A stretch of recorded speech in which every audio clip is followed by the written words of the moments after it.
Hello everyone, may the Lord bless you today as you're watching this episode.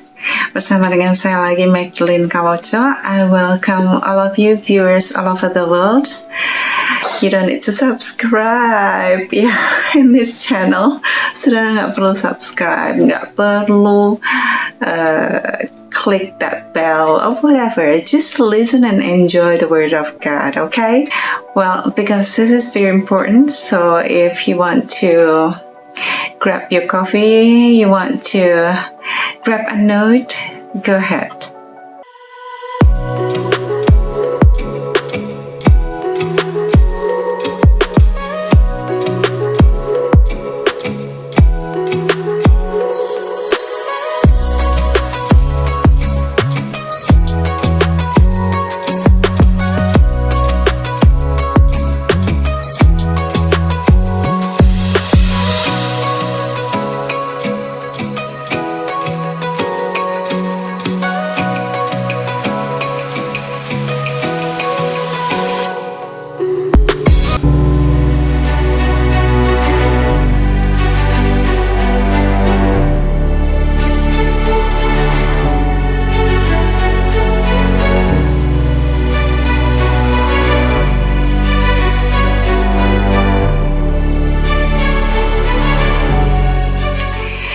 Saudara, kali ini saya akan melanjutkan seri yaitu mengenal kehendak Tuhan, mencari dan berjalan di dalam kehendak-kehendak Tuhan.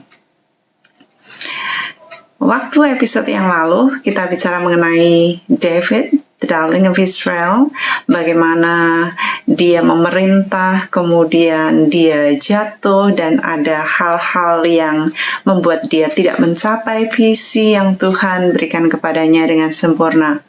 Walaupun ada pencapaian-pencapaian yang amazing, so amazing, he is just wonderful. Salah satu heroes yang saya sangat pelajari dan saya seringkali juga menceritakannya dan mengkhotbahkannya, salah satunya di Youth IDTC pengutusan. Saudara, kita sekarang beranjak mempelajari anak dari Raja Daud, yaitu Raja Salomo. Dengan berakhirnya kemuliaan dari kerajaan ayahnya, yaitu Daud, maka sekarang muncullah kemuliaan baru di dalam pemerintahan Salomo. Di dalam pemerintahan Salomo ini dikatakan sebagai Golden Kingdom, Golden Era, masa keemasan, karena perak nggak berguna. Karena begitu banyaknya berlimpah-limpah emas di dalam kerajaannya sehingga perak sama sekali nggak berguna.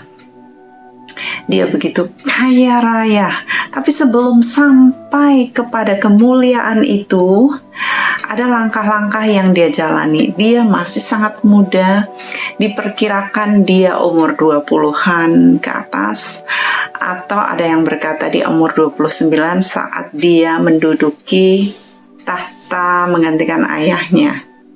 Kita tahu dari kisah yang lalu-lalu bagaimana sebelum Salomo naik ada berbagai macam pertikaian di antara mereka sampai pembunuhan dan sebagainya. Kita nggak mau bahas di sana lagi, tetapi kita sekarang fokus kepada Salomo. Salomo ini, saudara, dia punya tugas sekarang di dalam kehidupannya, di dalam kerajaannya. Sebagaimana kita bicara mengenai setiap kita hidup untuk melakukan visi Tuhan. Salomo ini hidup untuk melakukan visi Tuhan. Visi Tuhan yang pertama adalah bagi dia membangun bait Tuhan, membangun kediaman untuk Tuhan. Dia membangun istana, dia membangun tempat supaya the ark bisa nanti ditaruh di sana.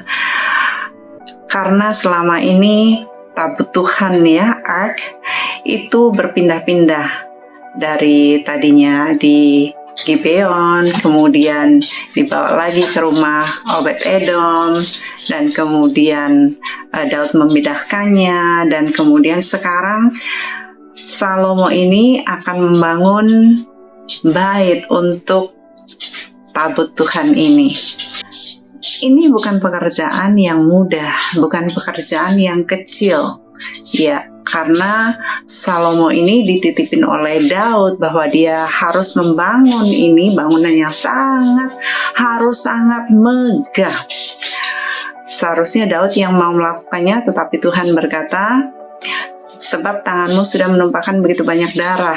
Tetapi beberapa teologian mengatakan bahwa kalau menumpahkan darah di dalam suatu peperangan itu adalah legal, karena mereka selalu berperang. Raja-raja selalu berperang.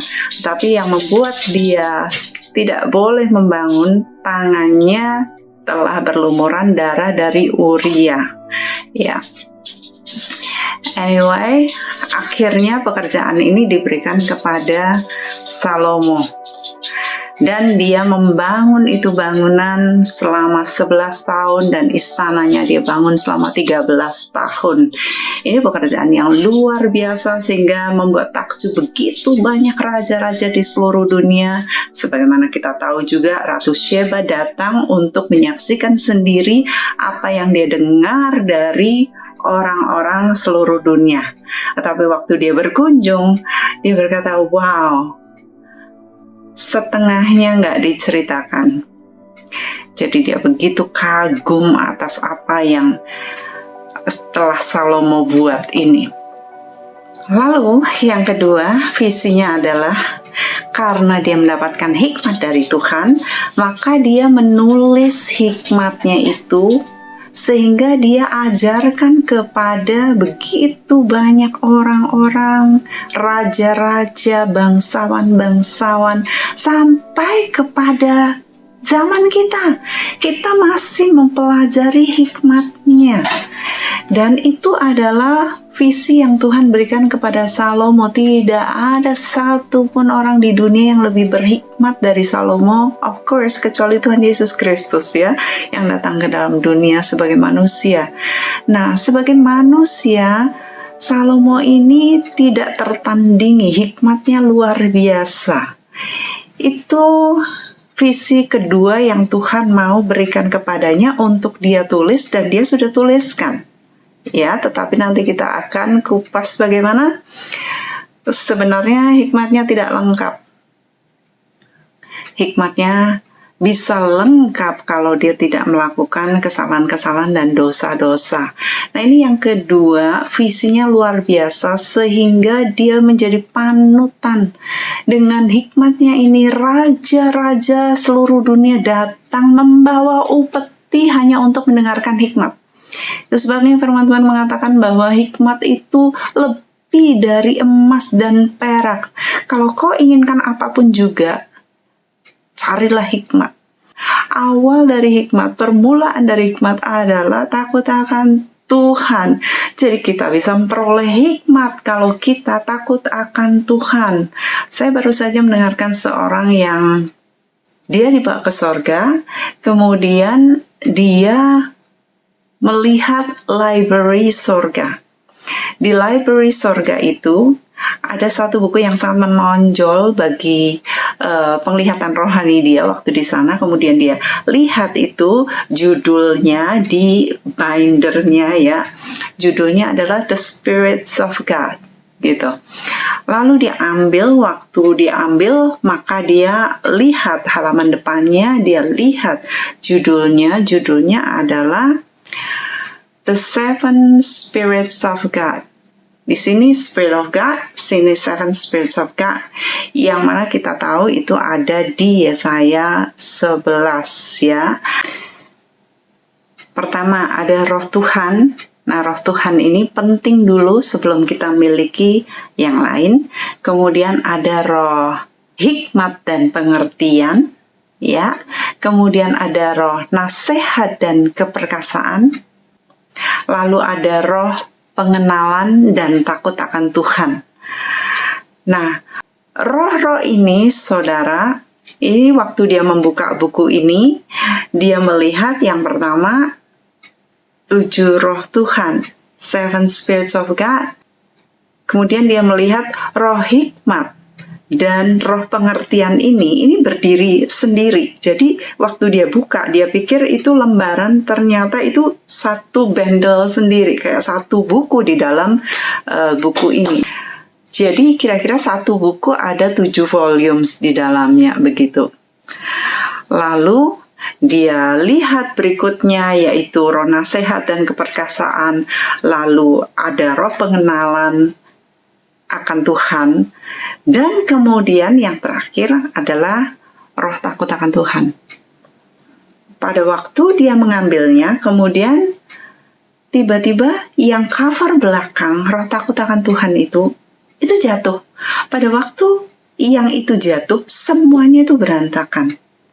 Tuhan berikan arti di sini bahwa jikalau seorang tidak takut akan Tuhan, maka semuanya yang lain-lain, roh-roh yang lain, yaitu pengenalan, baik roh keperkasaan, baik roh hikmat, semuanya itu berantakan hancur. Kita bisa mengerti di sini bahwa tanpa roh takut akan Tuhan yang mensegel semua roh-roh yang lain ini yang diberikan kepada kita, maka yang lain-lain itu hampir nggak berarti. Maka kita belajar sekarang bahwa dengan adanya semua hikmat yang diperoleh oleh Salomo, tetapi jikalau tidak ada roh takut akan Tuhan, maka semuanya sia-sia. Ya, artinya bocor, bolong. Kalau seorang sudah berani melakukan sesuatu yang melanggar firman Tuhan, saudara perhatikan, hidupnya nanti bocor sana, bocor sini, bolong sana, bolong sini, karena sudah tidak mendengarkan suara Tuhan di dalam hati nuraninya. Seseorang harus terus membiarkan hati nuraninya itu bekerja. Jangan sampai kalau dia sedang bekerja, saudara matiin gitu ya. Contohnya, ini saya kan baru keluar dari 40 hari puasa, doa, saya nggak kemana-mana, saya nggak lihat matahari, nggak ketemu orang, nggak bicara sama orang, nggak buka HP, nggak ada sinyal, nggak ada wifi, dan sebagainya. Jadi, I was just alone with God for 40 days. Saya cari Tuhan. Kemudian, mendekati selesai gitu, 10 hari sebelum selesai, saya bilang, aduh kok udah mau selesai ya, 10 hari lagi ya. Jalan lagi sampai 7 hari sebelum selesai. Waduh, gimana ya? Kok tinggal 7 hari gitu, tinggal seminggu. Saya jadi deg-degan. Kayaknya saya nggak mau Tuhan, maunya saya jadi hermit. Saya maunya ada di gua aja gitu sama Tuhan ya. Ya, tantangan-tantangan sangat besar sekali saat kita ada di dunia ya. Maka saya beberapa waktu yang lalu saya buka HP, kemudian saya lagi mau cari nama seseorang yang ada di IG. Saya mau cari gitu. Waktu saya mau cari itu kan ada Finder ya. Waktu Finder itu membuka itu berarti membuka beberapa ada banyak tawaran-tawaran di situ. Nah, saya nggak scrolling ke atas, saya nggak scrolling, saya baru lihat di situ aja, baru lihat tayangan, saya belum buka ke Finder ini, baru di halaman mau cari teman-teman itu ya, hati saya udah deg-degan nih. Saya ngeliatin satu kisah di situ, saya nggak buka, tetapi itu udah terbuka gitu ya, itu tantangan banget. Terbuka, kemudian saya lagi ngeliatin di situ, tiba-tiba saya deg-degan, saudara.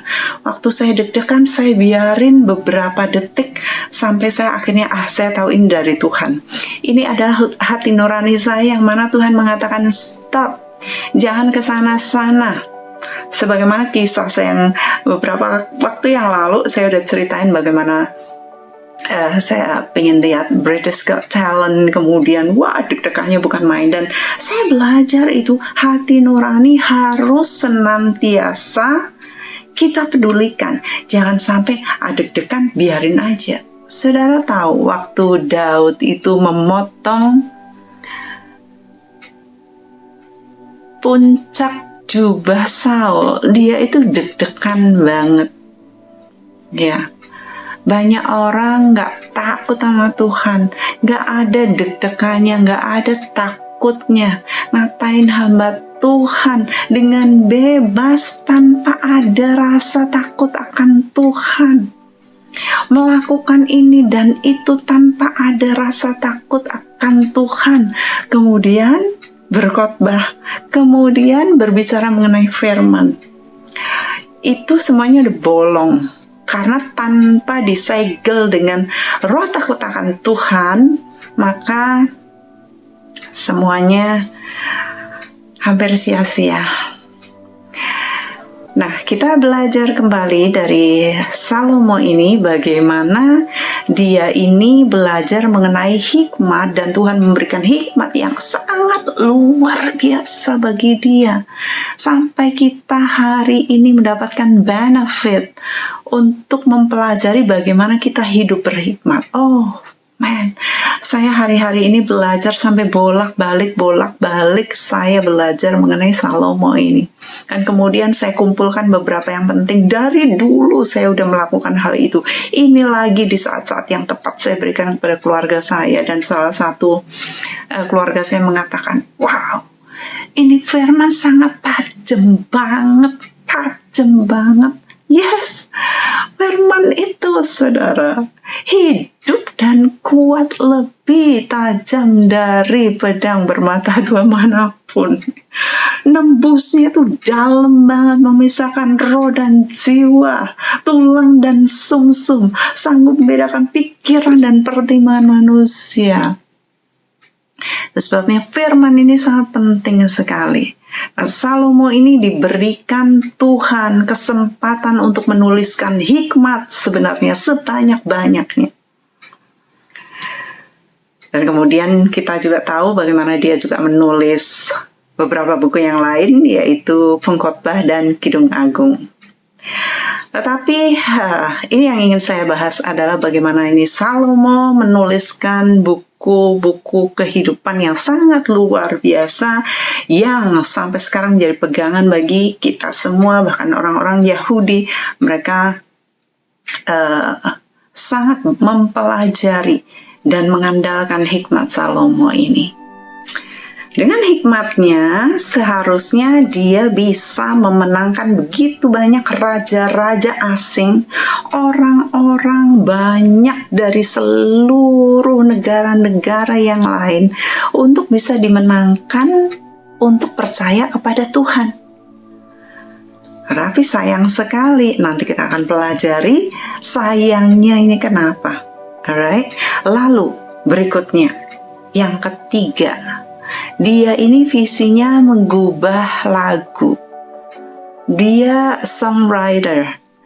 Dia bisa mengajarkan begitu banyak lagu melalui hikmat tulisannya yang Tuhan titipkan kepada dia. Betapa luar biasanya, seperti kita tahu lagu-lagu himnal zaman dulu itu sampai sekarang masih dinyanyikan. Dan lagu-lagu seperti lagu Musa, lagu gubahan Daud, lagu gubahan Miriam, dan sebagainya. Mereka itu masih dinyanyikan sampai sekarang. Nah, seandainya Salomo ini tanpa cacat, dia bisa mengubah begitu banyak lagu, dan dia begitu lagu-lagunya bisa dipakai sebagai penyembahan bangsa Yahudi dan seluruh dunia, itu betapa mengagumkannya. Nah, itu adalah tugas visi Salomo selama dia hidup. Kemungkinan ada visi-visi lain lagi, tetapi kita tidak tahu. Dia tidak mengenapinya. Apakah mungkin dia tidak memenuhi panggilan dari visi-visi yang lainnya? Kita tidak tahu apakah visinya hanya itu. Alright. Nah, sekarang marilah kita beranjak kepada kelemahan dan kegagalan Salomo. Pada saat seseorang itu menjalankan visi Tuhan, saya sudah sampaikan kepada saudara berulang-ulang kali sejak awal tahun ini secara khusus bagaimana kita harus menjaga dengan sangat hati-hati. Saya ngomongin begini, saya ngomong kepada diri saya sendiri agar saya hati-hati, agar saya mengakhiri pertandingan dengan sempurna. Itu yang saya rindukan. Saya nggak mau cacat kerut bernoda di dalam perjalanan visi saya.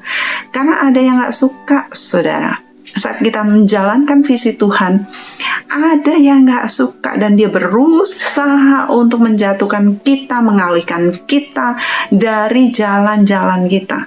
Itu sebabnya kita harus hati-hati di dalam perjalanan kita, mempelajari kesuksesan dan kejatuhan orang-orang benar sehingga kita bisa belajar dari kesuksesan mereka, belajar dari kegagalan mereka, dan menghindarinya. Alright, sekarang kita akan menyelidiki. Tidak perlu menyelidiki, saudara semua tahu kejatuhan dia. Yang pertama, dia memiliki begitu banyak istri. Sementara firman Tuhan mengatakan bahwa seorang raja tidak boleh mengambil banyak istri. Kenapa dia mengambil banyak istri? Karena dia meniru ayahnya. Karena ayahnya itu mendapatkan banyak istri, mencari banyak istri, mengambil banyak istri, sehingga mungkin bagi dia, Daud adalah orang yang berkenan di hati Tuhan. It's lawful bagi dia, mungkin dia nggak salah, sah-sah aja gitu. Karena Daud itu bapak yang sangat baik, berkenan di hadapan Tuhan. Jadi ya saya meniru dia. Nah, ini pentingnya seorang ayah atau ibu memberikan contoh teladan yang baik kepada anaknya, karena anaknya itu akan meniru yang apa yang dia pikir sah-sah aja akan ditiru. Perkataan orang tua, perbuatan orang tua setiap hari itu merupakan deposito di dalam kehidupan dan di dalam pikiran anak-anak saudara. Itu sebabnya berhati-hatilah apa yang saudara depositokan setiap hari. Kalau yang saudara depositokan yang negatif, maka buahnya pun akan negatif. Tapi saat saudara mendepositokan firman Tuhan, maka saudara akan memperoleh buah firman Tuhan, buah hikmat, ya, buah-buah kebaikan di dalam kehidupan anak cucu saudara. Dia mengambil begitu banyak istri. Itu yang pertama. Yang kedua, dia mengambil istri-istri asing. Dia suka istri-istri asing. Dia pikir dengan kebijaksanaan dia, mungkin dia bisa membalikkan hati mereka dari dewa-dewa mereka, ya. Seperti dikatakan bahwa istri pertamanya anak Firaun itu kira-kira dia sudah proselyte, ya. Dia sudah jadi Yahudi, ya. Dia percaya kepada Tuhannya Salomo. Tetapi dia menyukai begitu banyak wanita, sehingga wanita-wanita yang banyak itu hari-hari merengek. Kalau saudara baca itu di Amsal, di sana nanti dia menulis begini, lebih baik tinggal di suatu rumah daripada tinggal dengan istri yang sepelet. Dan nanti beberapa saat lagi dia tulis lagi seperti itu, ya. Jadi istri-istrinya ini rupanya cerewet, rupanya nagging banget, whining, ya, suka kemon, ayo dong. Wah, itu kata dia seperti tetesan hujan yang menetes terus-menerus, walaupun dripping a little bit, tetapi lama-lama itu bisa bikin bolong, ya. Nah, itu yang terjadi kepada dia. Dia gak nyadar bahwa dia pikir hikmatnya yang luar biasa, dia bisa manage 1000 istri dan kunik-kunik. Nah, tahukah saudara bahwa ada satu perempuan yang menolak dia? Dia menuliskannya di Kidung Agung, Song of Songs. atau Song of Solomon ya. Ada yang percaya bahwa kitab ini ditulis oleh perempuan itu, yaitu the Shulamite atau Shunammite. Shulam atau Sunam itu sama ya. Ini gadis yang kayaknya kita nggak bisa miss deh kalau ini adalah Abisak. Abisak ini adalah istri terakhir bapaknya yang menemani ayahnya, yaitu Daud. Ya, pada saat dia sudah tua, dia ditutupin selimut begitu banyak aja, masih kedinginan, sehingga dicarilah perempuan yang tercantik di seluruh Israel dan Yehuda, dan didapatinya Abisak ini. Tetapi dia tidak bersetubuh dengan Daud, jadi dia masih perawan, gadis tercantik di Israel.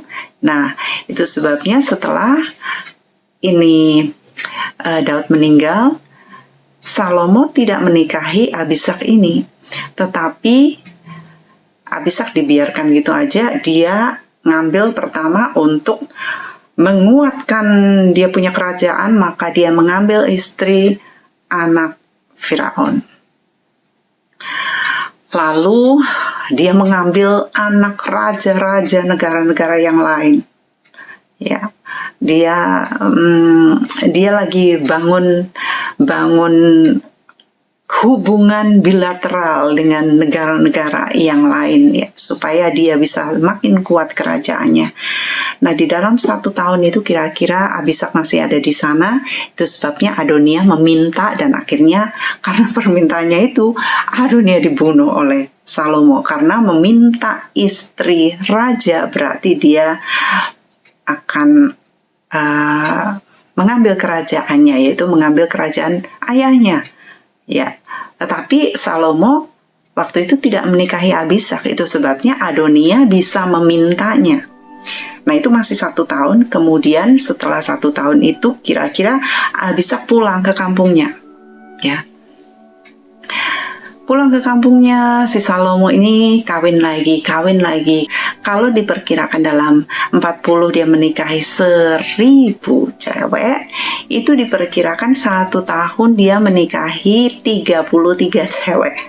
Nah, di dalam kira-kira tahun keempat, di saat Salomo ini lagi mengunjungi area di mana ini Abisak berada, agak jauh, kira-kira 90 kilometeran begitu. Dia sedang ke sana, rupanya dia melihat ada di perkebunan anggur. Cewek ini kok menarik, cantik sekali, hitam karena kepanasan. Jaga kebun anggurnya orang tuanya atau kakaknya. Ternyata ini adalah Abisak. Kemudian dia mulai wooing ya dengan rayuannya.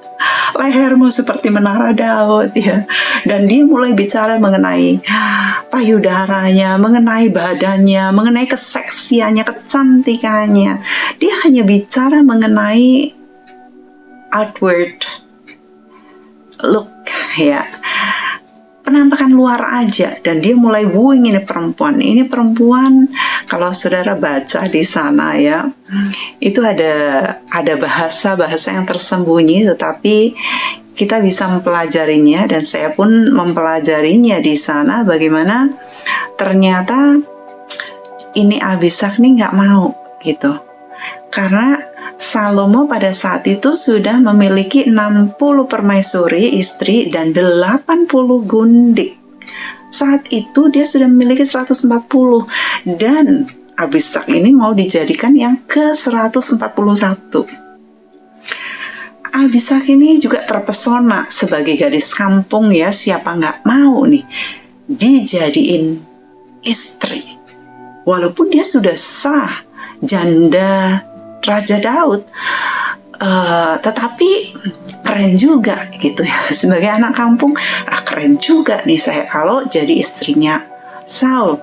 Sampai dirayu, akhirnya dia mau. Waktu dia mau, dia mikir, ya ampun, ini dengan 140 aja dia nggak puas. Mana bisa saya bisa puasin dia gitu. Dan ternyata diam-diam Abisak ini sudah menjalin cinta dengan a shepherd boy, ya gembala domba di kampungnya. Saya bayangin kalau gadis secantik dia, pasti juga, walaupun shepherd boy pasti juga ganteng, ya kan? Pasti juga punya value tersendiri gitu.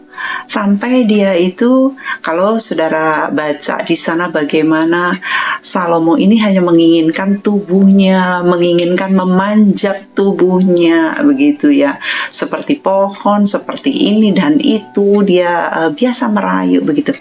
Tetapi Abisak ini mulai berbicara membandingkan dengan shepherd boy ini, bahwa shepherd boy ini walaupun dia juga tertarik dengan kecantikannya, tetapi dia berkata, nanti kita akan jalan-jalan, kita akan ada di bawah pohon apel, kita akan lari-lari di kebun. Kalau ngomong kebun, lari-lari dan kepanasan, itu nggak Salomo banget, saudara.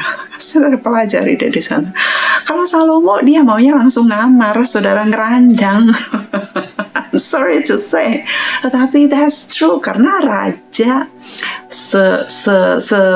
makmur, setinggi, seposisi dia, gak ada waktu untuk berlarian di panasnya matahari. Dan di sana ditulis juga bagaimana si Abisak ini mengagumi pipi yang masih kemerah-kemerahan gitu. Kalau Salomo pipinya nggak kemerahan. Kalau yang kemerahan itu seperti Daud, itu dikatakan bahwa pipinya kemerahan itu karena apa? Dia menjaga domba, dia kepanasan. Nah, ini ada perbandingan dua pria di mana hati Abisak ini tertambat, tetapi dia lebih condong kepada the shepherd boy ini. Akhirnya satu kali ini perempuan ini dia melarikan diri dan dia mencari itu shepherd boy sampai ditangkap oleh penjaga-penjaga malam. Kalau istri Salomo, siapa yang berani nangkap dan gebukin perempuan ini? Nggak ada. Tetapi karena dia melarikan diri dan dia mencari cowok lain selain Salomo, makanya dia dipukuli oleh penjaga-penjaga itu. Kita lihat ternyata ada perempuan yang smart, yang bijak, lebih bijak dari Salomo. Kata Salomo, di antara 1000 dia tidak mendapati satu wanita, tapi dia dapati satu pria. Tetapi, hey, look at this woman. Dia gak mau dijadiin istri ke 141, tapi dia melarikan diri dan dia akan lebih bahagia dengan the shepherd boy. Disinilah kita bisa tahu bahwa ternyata Salomo ini yang cari perempuan-perempuan asing dan mereka memalingkan hatinya dari Tuhan mereka, yaitu Yahweh, the Elohim, Hashem, Adonai. Tetapi ternyata di dalam negeri sendiri itu ada seorang perempuan yang sangat bijak, yang namanya nggak disebut di sana. Itu sebabnya kita belajar di sini bahwa ternyata sebijak-bijaknya Salomo, rupanya dia jatuh dengan perempuan. Jadi kita belajar di sini, kesalahan dia adalah dia memiliki istri-istri asing sehingga istri-istri itu membawa dia kepada dewa-dewa asing. Lalu yang ketiga, kesalahan berikutnya adalah dia memiliki banyak kuda. Dikatakan bahwa Tuhan itu tidak suka dengan kekuatan kuda. Tuhan mau agar raja yang dipilihnya itu mengandalkan Tuhan, mengandalkan dia sendiri. Some trust in chariots, but we trust in the name of the Lord our God. Some trust in the work they do, but we trust in the name of the Lord our God.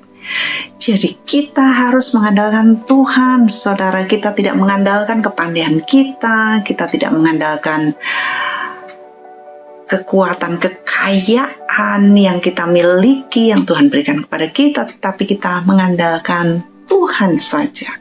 Nah, ini kejatuhan Salomo yang ketiga. Lalu kejatuhan yang keempat adalah dia menyembah dewa-dewa asing. So blind. Orang berhikmat bisa begitu butanya dia menyembah dewa-dewa buatan manusia. So tragically sad. Sangat-sangat tragis sekali ini dia berakhir di dalam kejatuhan yang sangat fatal.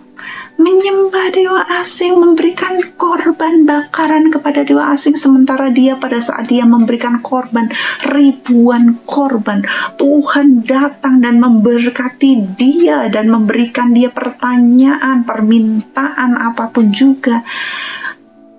Salomo ini dikasih blank check, saudara. Cek kosong, kamu minta apa? Dikasih sama Tuhan sampai dia sebegitu terkenalnya, sebegitu berhikmatnya. Tetapi begitu sekarang saat dia jauh dari Tuhan, tidak takut akan Tuhan, dia melanggar hukum-hukum Tuhan, dia akhirnya begitu butanya. Dan yang tragis berikutnya, jejak yang dia tinggalkan, kesalahan yang dia lakukan, itu ditiru oleh anak cucunya. Jadi seseorang yang gagal untuk memberikan teladan kepada keturunannya, maka itu degrade, turun, semakin turun, dan dia akan memperoleh upah dari kesalahan turun-temurun, saudara. Seperti yang saya berikan contoh tadi, bagaimana Daud di dalam kesalahannya awal, dia memiliki banyak istri, itu membuat Salomo merasa sah-sah aja.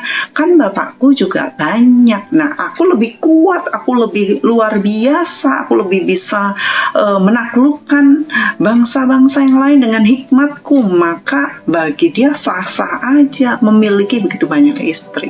Nah, itulah kesalahan yang akhirnya beruntun, dan kesalahan itu, upah dari kesalahan itu diberikan kepada keturunan yang di atas. Mengerikan nggak? Saat seseorang bersalah seperti MLM, ya, program multi-level marketing itu, kalau dia punya banyak downline, maka dia mendapatkan reward dari hasil kerja downline dia di bawah-bawah dia. Nah, demikian juga sebaliknya ini, hasil downline dia dari kesalahan dia juga begitu banyak dan beruntun. Sebaliknya, jikalau dia itu hidup benar, dan dia memberikan begitu banyak hikmat dan contoh-contoh bagi anak keturunannya, maka dia juga memperoleh reward yang sangat besar dari hasil hikmatnya. Tetapi sebaliknya ini, karena dia bersalah, maka so sad. Lalu yang bisa saya temukan kegagalan, kesalahan, kefatalan dia yang terakhir adalah karena dia banyak waktunya bercinta-cintaan dengan 1000 perempuan itu, dan dia banyak memberikan waktunya untuk penyembahan kepada berhala-berhala mereka, maka akhirnya lama-lama resources di dalam kerajaan dia sangat menurun, berkurang. Itu sebabnya banyak orang disuruh kerja rodi, mereka diperas. Bagaimana kita tahu itu? Bagaimana kita pelajari hal itu? Karena kemudian anaknya yang meneruskan dia, yaitu Raja Abia, waktu orang-orang mulai datang kepada dia untuk meminta diperingan pekerjaan mereka supaya mereka bisa tetap setia kepada keluarga Daud, anaknya berkata, dengan menuruti penasehat-penasehat mudanya, anaknya berkata, "No, kelingkingku lebih gede dari pinggang ayahku. Jadi artinya mereka-mereka itu sudah dibebani dengan pekerjaan yang begitu berat oleh Salomo. Itu sebabnya waktu Salomo meninggal, mereka meminta anaknya untuk please lower down, diperingan please, supaya kami bisa setia kepada the son of Jesse. Ya, selalu dikatakan keturunan Daud itu selalu anak dari Isai, begitu ya. Ya, karena Salomo gagal memerintah dengan baik, akhirnya orang-orang ini harus bekerja keras untuk negara ini, untuk kemudian bersusah payah, tidak seperti zaman awal-awal zaman keemasan, ya tidak lagi diceritakan seperti itu, tetapi rakyat harus bekerja dengan bersusah payah. Dari sini kita belajar, saudara, saat kita menjalani visi kita harus hati-hati dengan semua ranjau-ranjau, jebakan-jebakan di sekitar kita. Saat seseorang mulai naik posisinya di dalam perjalanan memperoleh atau mencapai visi, maka dengan posisi, dengan uang, seseorang itu bisa teledor, bisa semena-mena. Saudara perhatikan, banyak orang-orang yang punya duit, mereka akan memakai keuangan mereka dengan semena-mena. Atau kalau nggak mau dibilang semena-mena, ya berfoya-foya, ya tanpa perhitungan dan sebagainya. Ya, karena mereka punya uang. Nah, itu apakah salah? No, nggak salah. Karena kamu juga boleh menikmati kamu punya jerih lelah.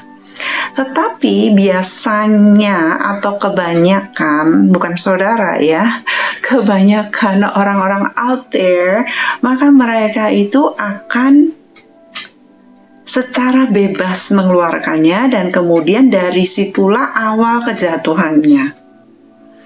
Saat dia bebas, maka dia akan bebas cari perempuan lagi, bebas beli ini beli itu lagi, sudah membebas-bebaskan diri tanpa bertanya pada Tuhan, Tuhan, uang ini untuk apa? Uang ini dititipkan kepada saya sebagai pengelola, sebagai profesional kerajaan, untuk apa? Saya selalu bertanya, saudara, saat seseorang percayakan uang kepada saya bertanya, Tuhan, ini untuk apa? Saya sangat-sangat memperhitungkan kalau saya ngeluarin untuk diri saya. Untuk diri saya itu saya bisa, aduh, penting gak ya? Saya akan pertimbangkan lama banget begitu, walaupun saya ada duit, saudara. Tetapi saya akan lebih nurut Tuhan memberikan, bahkan saya bisa berikan gelondongan-gelondongan gede buat orang-orang lain. Tetapi untuk saya, gelondongan, no.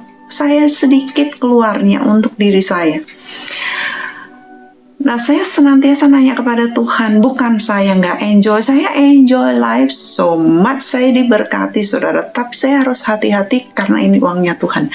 Nah, kalau kita tidak belajar bahwa ini adalah uang Tuhan yang Tuhan titipkan kepada kita, maka kita akan dengan bebas membuang, menyia-nyiakan dan sebagainya. Seorang yang ada di posisi tertentu yang lebih naik lagi, lebih tinggi lagi, dia akan bisa berbuat semena-mena, dia akan bisa berkata dengan semena-mena. Jikalau kita makin tambah usia, makin kita berumur, ya makin Tuhan percayakan kepada kita harta, percayakan kepada kita posisi yang lebih tinggi. Jikalau kita tidak belajar dengan baik di dalam perjalanan kita untuk memenuhi visi Tuhan ini, maka kita akan terjebak dan kita menjadi bodoh. Saya membaca di dalam kitab Salomo. Kita akan baca di dalam Pengkhotbah 4 ayat 13, dikatakan, lebih baik seorang muda miskin tetapi berhikmat daripada seorang raja tua tetapi bodoh, yang tak mau diberi peringatan lagi. Jangan sampai kita makin tua makin bodoh. Bodoh kenapa? Karena kita nggak mau mendengarkan teguran, tidak mau mendengarkan peringatan. Ini kita diberi hikmat Salomo yang dia sendiri miss. Di saat tuanya, bukannya dia seharusnya banyak tanya kepada Tuhan, banyak mengerjakan visi dia, menyelesaikan tugas-tugas dia yang belum selesai, tetapi dia menghabiskan waktu sia-sianya dengan perempuan-perempuan asing itu, dan dia mempersembahkan korban-korban yang tidak berguna kepada dewa-dewa yang mati. Waktu muda, dia masih takut Tuhan, masih butuh Tuhan, sebagaimana kita-kita.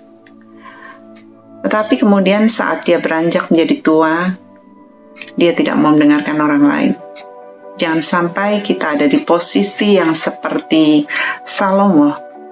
Semakin kita beranjak di posisi tertentu, kita harus mendengarkan teguran. Kita harus mendengarkan hikmat orang-orang yang lain, saudara, yang mau datang kepada kita menegur kita. Nah, ini yang ingin saya sampaikan, penjagaan bagi kita, pelajaran bagi kita dari orang yang terbijak di seluruh bumi. Di dalam perjalanan kehidupan kita harus senantiasa belajar firman Tuhan.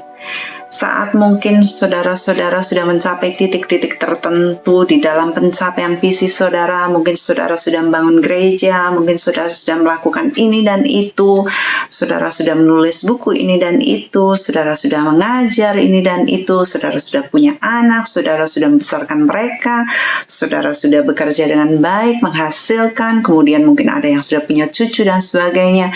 Mungkin saudara tinggal kipas-kipas ya, udah selesai mungkin, tetapi banyaklah belajar firman Tuhan, banyaklah bertemu dengan Tuhan, supaya kita jangan sampai makin tua makin bodoh. Kita harus banyak renungin firman Tuhan siang dan malam. Di dalam kehidupan saya sudah mencapai titik-titik tertentu. Ya, saya sudah menulis 9 buku, ya. Hampir lagi ada buku yang keluar lagi. Kemudian saya sudah mendirikan Kingdom Community Center, kemudian juga mendirikan training center, ya. Lalu saya juga sudah mengajar begitu banyak hamba-hamba Tuhan. Saya berkeliling di gereja-gereja, saya juga sudah nulis lagu, menciptakan lagu. Saya mengajar pemuridan, saya melakukan ini dan itu, tetapi saya tahu bahwa saya harus terus cari Tuhan, saya harus terus berjalan di dalam jalan-jalannya Tuhan. Saya nggak mau di saat saya sudah melakukan ini dan itu, mencapai poin-poin tertentu, kemudian saya kipas-kipas, saya enak-enak, saya nyantai-nyantai, lalu di saat saya berpikir bahwa saya ada uang, kemudian saya bisa dengan gelojoh saya mengeluarkannya dan sebagainya. Saudara, saya hampir nggak nyimpen uang, karena saya memberikan untuk pekerjaan Tuhan, berikan untuk orang-orang yang berkekurangan. Sampai saya bersyukur sekali, jikalau Tuhan panggil saya dalam keadaan saya tidak memiliki, di saat tidak ada uang di rekening saya, dan saya sangat bersyukur saya kalau bisa memberikan sampai rekening saya itu tinggal 1 juta, tinggal 2 juta. Oh, I'm so glad about that. Ya. Saya harus terus cari Tuhan, berjalan di dalam ketetapan-ketetapan Tuhan, melihat sekitar saya, jangan sampai saya jatuh. Karena saya pelajari begitu banyak hamba-hamba Tuhan yang tidak berakhir dengan sempurna. Mereka mati tetapi mereka gagal di dalam memenuhi visi Tuhan dalam kehidupan mereka. Ini yang ingin saya ajarkan kepada saudara-saudara, sambil saya sendiri juga belajar di dalam perjalanan hidup saya menempuh pemenuhan visi yang Tuhan percayakan kepada saya. Masih ada beberapa, mungkin ya, kalau Tuhan masih perkenankan saya ada dan hidup, ada beberapa hal yang masih saya bisa lakukan untuk pelayanan pekerjaan Tuhan, supaya legacy yang saya tinggalkan dan langkah-langkah, yaitu tapak-tapak yang saya tinggalkan bagi mereka-mereka penerus-penerus saya mendapatkan hasil dari MLM tadi ya saudara, MLM secara rohani itu supaya saya tidak bocor seperti Salomo. Itu yang saya inginkan juga terjadi dalam kehidupan saudara, supaya jangan sampai saudara itu gagal di dalam perjalanan menempuh visi saudara. Saya mengajarkan dari awal tahun ini mengenai bagaimana kita berjalan di dalam kehendak Tuhan, menjalankan visi, memenuhi visi Tuhan di dalam kehidupan kita tanpa kita cacat dan kerut. Demikian saudara yang ingin saya sampaikan mengenai Salomo ini, dan setelah ini saya akan memberikan saudara pengajaran satu paket, yaitu kelas vision yang saya sudah persiapkan hari-hari yang lalu. Nanti akan berkesinambungan kelas visi ini bagi saudara-saudara yang mau mempelajarinya, yang ingin mengetahui visi Tuhan dalam kehidupan saya itu apa sih, bagaimana saya berjalan di dalam visi Tuhan, dan bagaimana mencapai garis akhir dengan sempurna. Demikian kasih saya kepada saudara. Praying for you, thinking of you all the time. Saya preparing all of this for you, just for you, the faithful viewers all over the world. From the desk of Magdalene Kawocho, I'm praying for you. I pray that God's hand will be with you, on you, all the rest of your life. Bye-bye.